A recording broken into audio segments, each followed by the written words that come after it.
Hello, this is everybody. This is the Victor. I want to tell you a little bit of a story. I'm gonna tell a little cinema memory about this movie. A cinema memory.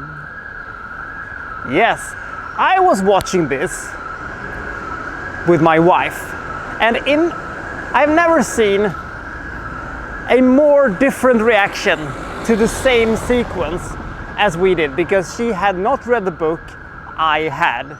She thought that it was pretty good. However, what happens next is that this movie performs an illegal operation and will now shut down and will now be forever loathed by me. I was fuming. I was so angry. I was so mad with hatred that the movie got a whopping 40-point reduction. Let's take a look at the movie Inferno.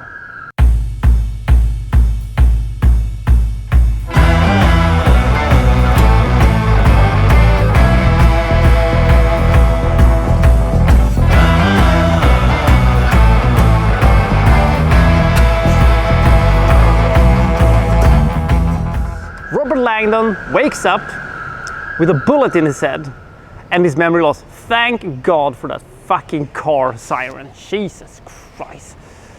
Oh, and he is in Florence, as we are today. He has no memory of how he's got there. He has no memory of what he's doing there. But he doesn't have a lot of time to think about this one, because somebody wants to kill him. So he has to run and run through all the hot spots of the best tourist destinations of Florence, and gonna try to piece together what's happening to him, because Langdon keeps having these visions of hell and Dante's Inferno or something like that. Something is happening. Someone is planning something somewhere which can threaten the entire of humanity, and it is up to Robert Langdon to fix this, I guess. Along for the ride with Langdon comes Sienna Brooks, played by Felicity Jones, who seemed to have intimate knowledge about several things. What's her part in this one? But more important, knife enthusiast Irfan Khan, who seems to be lurking around in the shadows. Whose side is he on? I really liked him. He was kind of a fun character. Him and all his nice knives.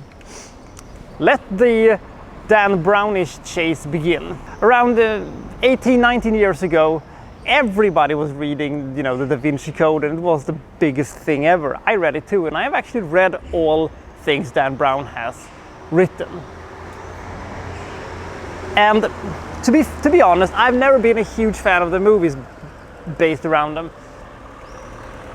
I've also had a little bit of a problem with Dan Brown's constantly underwhelming endings to his books. They've always been a bit of a, I couldn't really go there. All his books are basically fake outs in some form or fashion, or they lead up to basically nothing. So you have that. Inferno, I think, is the best book Dan Brown has ever written. I mean, he's a driven storyteller, even though he writes kind of clumsily at sometimes, and it is very, very predictable. We have to find a clue, so we have to go there. Oh, here's another clue. Oh, here's bad guys shooting at us. Why are they doing that? And at the same time, somebody's going, mwahaha, I have planned. Now, a small warning. If you like the Dan Brown books, do not read this one. This one is almost unreadable. It is one of the worst reading experiences I have ever had. Now back to this movie. Now Tom Hanks is a very good Robert Langdon. Felicity Jones is good, Irfan Khan is good, but if you would take all the other Dan Brown movies that has been made, well, all two of them,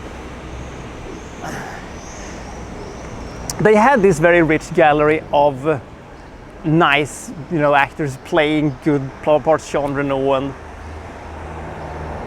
Ian McKellen and Ewan McGregor and Audrey Tautou, and we don't have that here apart from Inferno.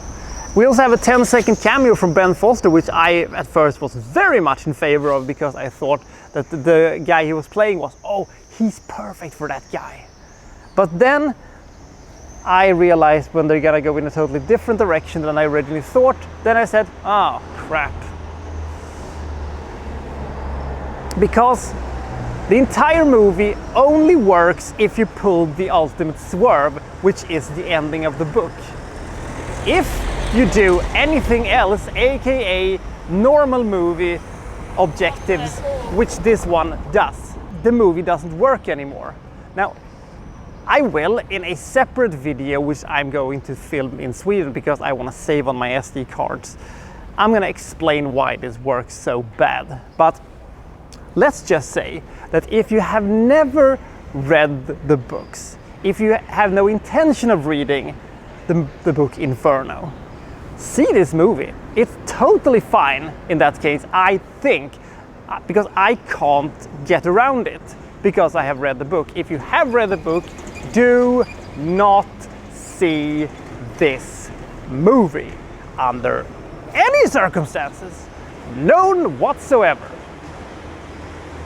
If you think that the other, Dan Brown film movies are, good, I would say it is the weakest of the three, even if you remove the crap ending. I mean, it is very well made, it's well shot, it is well acted, it has pretty good music. I think that the Inferno sequences looks a bit pants, and the ending is, as I said, a big ball of sticky ass shit. Well, at least it made Florence look like an absolute monster when it comes to, how gorgeous it is, because it is fucking amazing. Just look at this fucking thing. As a showcase for Florence, it looks great. As a movie, it is okay. As an adaptation of the book, it is an abomination.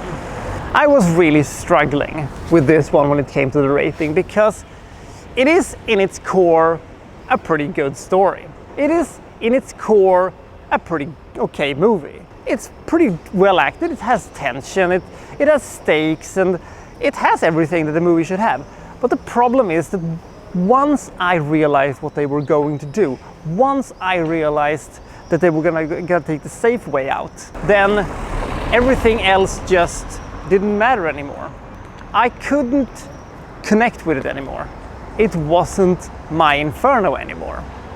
And I know that you have to change certain things about an adaptation. I do. It's no problem. But you don't change the idea of it. So I'm left without a choice. I have to give this movie 25 points. I still have to acknowledge how well made it is. I still have to acknowledge how good of acting it's made and how competently it's made. But that fucking ending, it haunts me to this very day. So, by the way, which is your favorite of the Langdon books / novels? My personal, the best movie I think is the Da Vinci Code, and I think that the best book is this one. But apart from that, I really like the movie Digital Fortress, which is not starring Robert Langdon, which was an earlier book he made. Also, this one is a pretty good one. But enough about me yapping. I'll see you next time from, well, so-and-so reviewing, well, such and such. Thank you for watching. Thank you very much.